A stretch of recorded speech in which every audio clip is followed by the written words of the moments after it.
Picture a quiet summer morning in Strasbourg, a city used to routine, church bells, market noise, and the constant low-level fear that defined medieval life. People open shutters, vendors prepare stalls, and then someone notices a woman in the street who is moving in a way that makes absolutely no sense. She is dancing, but not happily. Her movements are sharp, frantic, and repetitive, like someone caught in a loop they cannot escape. There is no music. There is no crowd cheering her on. At first, people laugh nervously, because laughter is often how humans react when something feels wrong but not dangerous yet. But the laughter fades when she does not stop. Minutes turn into hours. Her face twists in pain. Her breathing becomes ragged. Her feet begin to bleed. And she keeps dancing. Now ask yourself honestly, if you saw this with your own eyes, what would you think? Would you assume madness, possession, illness, or divine punishment? And here is the part that should already give you chills. Everyone watching believed one thing for certain: something terrible had begun. Welcome to They Actually Did This, where history proves reality is stranger and weirder than fiction. Today, we're talking about the day everyone danced until they died. Let's get into what really happened. The woman's name was Frau Troffea, and when she first stepped into the street and began to dance, nobody thought they were witnessing the start of one of the strangest mass events in European history, because in real life, the truly unbelievable moments rarely announce themselves properly.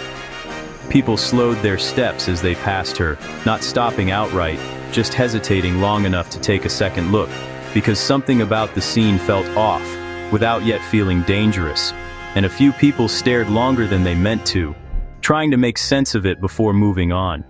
Someone laughed, not because it was funny, but because people laugh when they do not know what else to do and are hoping the moment will pass. At first, it felt like one of those situations where you assume it will quietly resolve itself, where someone will intervene, or she will tire herself out, and the whole thing will end before it becomes a story worth telling. Except it did not end. The minutes stretched into hours, and her movements never softened or slowed, never turned joyful or expressive, but stayed tight and repetitive, the kind of motion that becomes harder to watch the longer it continues, because eventually you realize she is not enjoying this, and she is not choosing it. By the time the sun began to sink, exhaustion should have taken over, and everyone there knew it, because bodies are not meant to work like this, or at least they are not supposed to. But night came anyway, and she kept dancing. Imagine lying in bed and hearing the same footsteps outside, scraping stone over and over again, never fading and never changing, until the realization sets in that it is the same person you saw earlier, still trapped in the same movement hours later. By morning, her body was visibly failing, with muscles trembling, breath coming in ragged bursts, and feet swollen and bleeding against the street. Yet somehow, unbelievably, her legs continued to move as if pain no longer mattered. When people tried to ask her why she was dancing, she could not give a clear answer, not because she refused, but because she seemed distant, as though part of her had stepped away and left the rest behind. And just as the city was trying very hard to convince itself that this was a single, tragic exception, someone else stepped into the street and began to dance the same way. The second dancer changed the story instantly, because one person can be dismissed as a breakdown, but two people doing the same thing in the same way begins to feel like a pattern, and patterns have a way of making people uneasy even before they understand why. By the time a third person joined, the city stopped pretending this would simply resolve itself. People began watching each other instead of watching the dancers, scanning posture and movement the way you do when you are afraid something might spread, and suddenly every stretch or sway looked suspicious in a way it never had before. And this matters, because what was happening did not look like communal dancing or celebration, or even the kind of awkward party dancing everyone politely tolerates, where someone flails around like Elaine from Seinfeld, and everyone agrees to pretend it is fine. This was nothing like that.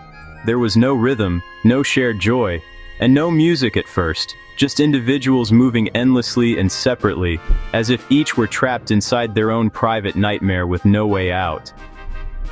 As the days passed, the number of dancers grew, and with them grew the realization that this was not slowing down, which is when fear truly took hold because people could no longer reassure themselves that tomorrow would be normal again. Markets began closing early, not out of open panic, but out of quiet caution, and churches filled with people praying not for forgiveness, but for exemption, hoping that whatever this was would simply pass them by.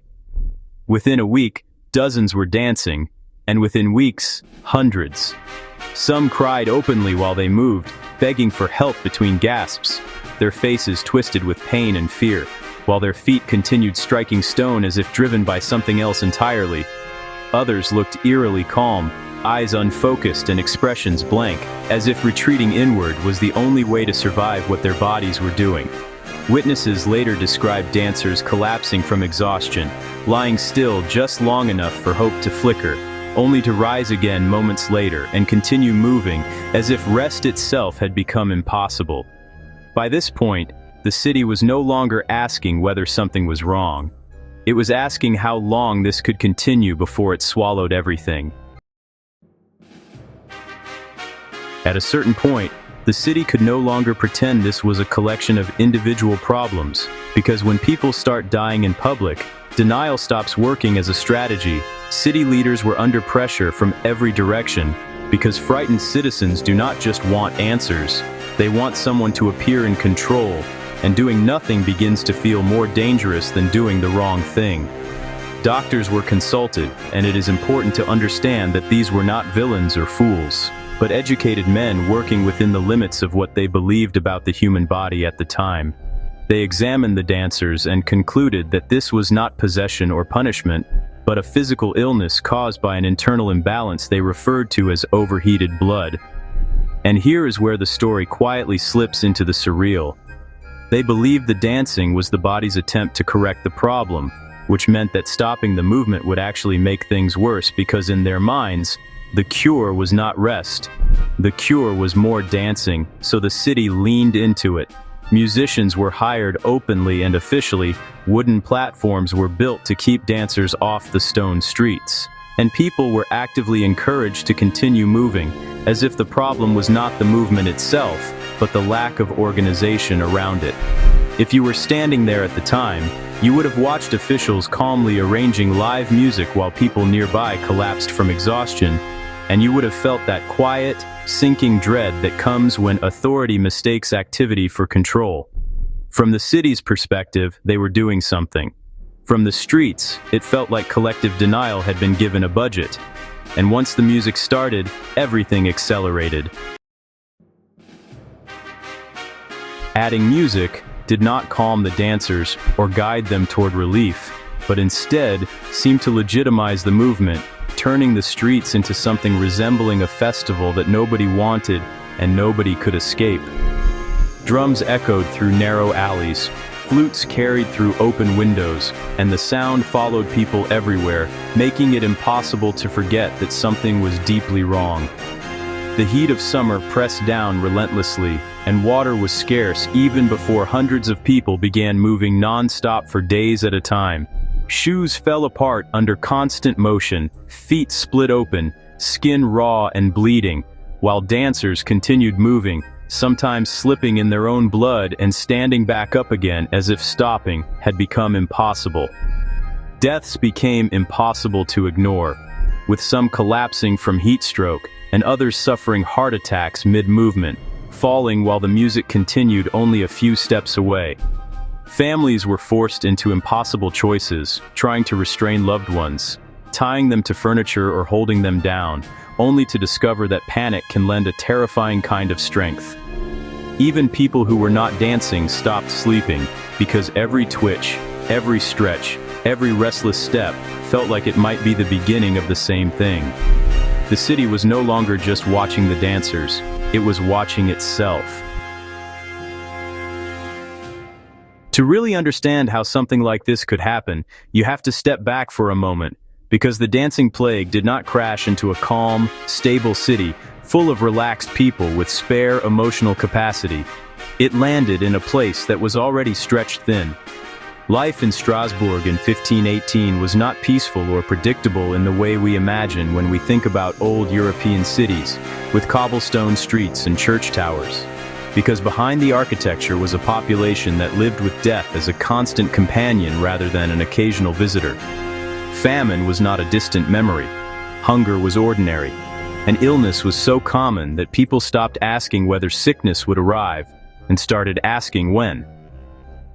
Plagues had swept through Europe again and again, sometimes killing neighbors, sometimes entire families, and always leaving behind the unsettling realization that survival often felt random, which is a difficult thing for the human mind to live with for very long. When death becomes routine, fear does not disappear. It just changes shape. Religion filled the gaps where certainty did not exist, not as comfort alone, but as a framework that made suffering feel intentional rather than meaningless, because believing there was a reason for pain was often easier than accepting that there might not be one. People were taught, from childhood, that illness could be punishment, misfortune could be a warning, and strange behavior could be a sign, which meant that when bodies began to move without permission, nobody saw it as neutral. They saw it as loaded, and that matters, because the dancing did not begin in a vacuum, but in a city where anxiety had been quietly accumulating for years, stacking one fear on top of another until the whole structure was unstable.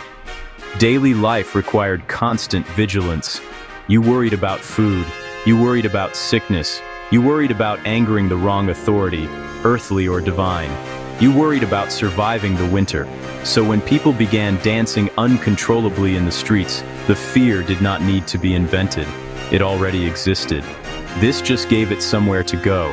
Imagine living in a world where you genuinely believe that unseen forces are watching your behavior, judging it, and occasionally intervening in dramatic and painful ways, because that belief changes how you interpret everything you see. When Frau Trofea danced, people did not ask whether she was stressed or traumatized in the way we might today. They asked what she had done to deserve it, and whether whatever had found her might be looking for someone else next. And once others joined her, that question stopped being theoretical. There is also something else worth understanding, something that feels very modern once you notice it. People were exhausted, not just physically, but emotionally. Living under constant threat wears people down, and when stress has nowhere to go, it looks for an exit, sometimes through panic, sometimes through ritual, and sometimes through the body itself. This is why mass psychological events tend to emerge during periods of instability rather than comfort, because the mind can only carry so much before it starts shedding weight in unpredictable ways.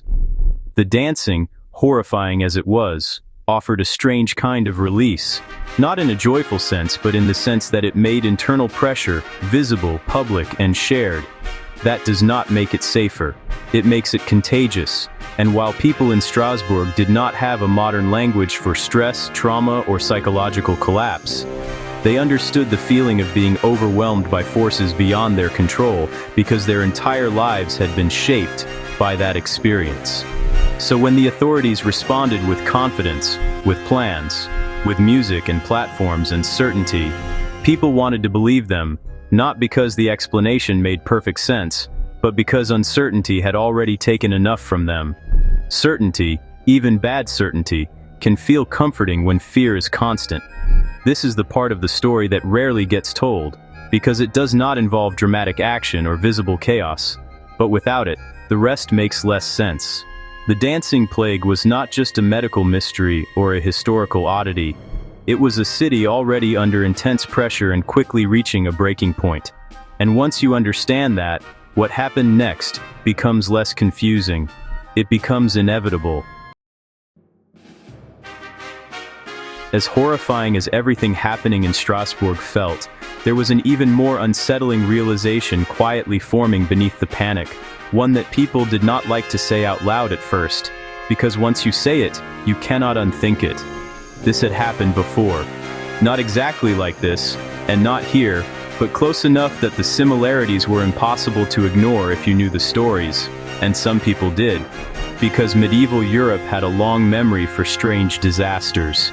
Whispers began circulating, not official announcements or sermons, just conversations traded quietly between neighbors, the kind that start with, "Do you remember hearing about?" and end with uncomfortable silence. There were stories of earlier outbreaks along the Rhine, decades and even centuries earlier, where groups of people had danced uncontrollably through towns and villages, sometimes for days, sometimes until their bodies simply gave out. In some places they called it St. Vitus's dance, believing the movement was punishment or possession brought on by offending the wrong saint, and the belief mattered almost as much as the behavior, because once people decide an explanation fits, they begin to see it everywhere. These earlier incidents were usually smaller, easier to contain, and easier to forget, because they happened in quieter places, in times when record-keeping was inconsistent, and memory softened the sharpest edges. But Strasbourg was different. Strasbourg was larger, more visible, more connected, and what was happening there was impossible to hide, which meant the old stories suddenly felt less like superstition and more like warnings that had gone unheeded. Imagine realizing that what you are watching is not unprecedented, but part of a pattern that has appeared before under similar conditions, and then realizing that nobody fully understood those earlier cases either. That is not comforting, that is terrifying, because it suggests that whatever is happening does not need permission to return. People began revisiting these old stories with new attention, noticing details they had once dismissed, like how often these outbreaks followed periods of famine, disease, or intense religious fear, and how frequently they ended not with solutions, but with exhaustion. In some towns, people danced until collapse and then recovered slowly, as if waking from a shared nightmare. In others, the stories ended abruptly, which usually meant death, though no one liked to say that part out loud. What mattered was not whether these earlier events were perfectly identical, but that they were similar enough to make one thing clear. This was not a one-time accident. This was something that emerged under pressure, and pressure was something Strasbourg had in abundance.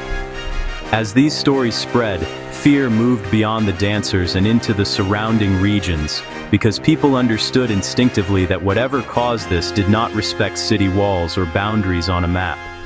Merchants hesitated to travel through Strasbourg, not because of bandits or war, but because they feared proximity itself. Strangers were treated cautiously. Movement became something to monitor. Nearby towns watched Strasbourg the way you watch a distant storm, knowing that distance feels comforting right up until it stops being enough. And there was another uncomfortable realization layered into all of this. If this had happened before, and if no one had truly figured out why, then the confidence of the current response started to look fragile, because repeating history without understanding it rarely ends well. Some people took comfort in the idea that earlier outbreaks had eventually stopped on their own, but that comfort came with a sharp edge because stopping did not necessarily mean saving everyone. It often meant surviving whoever was left. The idea that the dancing might simply run its course was not reassuring when you could see, in real time, what that course looked like. By now, Strasbourg was not just dealing with an outbreak of uncontrollable movement, but with the growing realization that it had stepped into a recurring human failure, one that resurfaced whenever fear, belief, and pressure aligned in just the wrong way. This was no longer just about Frau Trofea or the hundreds who followed. It was about the uncomfortable truth that under certain conditions, entire communities can lose their footing together. And once that happens, the past does not stay in the past, it repeats itself. And that realization settled over the city like a weight, heavy and inescapable, because once you understand that this has happened before, the question is no longer how strange it is. The question becomes whether anyone knows how to stop it, and at that point, no one was confident that they did. Eventually, reality became impossible to ignore, because no matter how confidently the plan had been announced, people kept dying, fear kept spreading, and nothing about the situation looked like it was resolving itself. Quietly, without ceremony or apology, the city began backing away from its own solution. Music was banned, stages were dismantled, and the same authorities who had encouraged dancing now worked to remove dancers from public spaces, transporting them to shrines and chapels where prayer replaced medical theory and hope replaced certainty. Priests prayed, holy water was used, and rituals were performed, not because anyone was sure they worked, but because everyone had run out of better ideas. Slowly, not suddenly and not dramatically, the dancing began to fade. Not because a cure was found, but because bodies can only endure so much. When the dancing finally ended, it did not stop the way stories usually stop, with a clear moment you can point to and say, "That was it, that was the end." It faded instead, unevenly and quietly, as bodies reached their limits and fear slowly exhausted itself. There was no announcement, no explanation was delivered from a balcony, no moment of relief where the city collectively exhaled. Just silence. Not the peaceful kind, but the kind that settles after something terrible has happened and everyone is unsure what they are allowed to say out loud. The streets emptied again, markets reopened, church bells rang, and daily life resumed because it had to, but nothing about it felt normal. Despite not talking about it, the people remembered. They remembered which neighbors had danced and who had collapsed. Most of all, they remembered those who never came home. And perhaps most unsettling of all, they remembered how quickly everything had spiraled, how fast the city had gone from curiosity to panic to sanctioned chaos, and how confidently the wrong decisions had been made along the way. Survivors did not talk about the dancing easily, and when they did, it was rarely in detail, because recounting it meant revisiting a time when control had vanished, not just from bodies, but from meaning itself. Some people blamed themselves for not intervening sooner, others blamed the dancers, quietly and unfairly, because blaming someone feels better than accepting that there may not have been a clear cause. City officials, for their part, did what authorities have always done after disasters. They moved on. There were no public apologies recorded, no official acknowledgments of error, just a gradual return to routine and an unspoken agreement that the past was better left unexamined, because examining it too closely risked reopening questions no one wanted to answer. But the story did not disappear. It lingered in records, in letters, in chronicles written by people who could not quite convince themselves that what they had seen was real, but knew they had seen it anyway. This was not folklore passed down through exaggeration. It was history written carefully, almost offensively, as if the writers themselves feared that future readers might doubt them. And honestly, that fear was justified. Because even now, centuries later, the dancing plague of 1518 feels unreal, not because it lacks evidence, but because it exposes something uncomfortable about how humans behave under pressure. It reminds us that fear does not always look like screaming or running or violence. Sometimes it looks like people following the wrong idea together, convinced that motion means progress, and certainty means safety.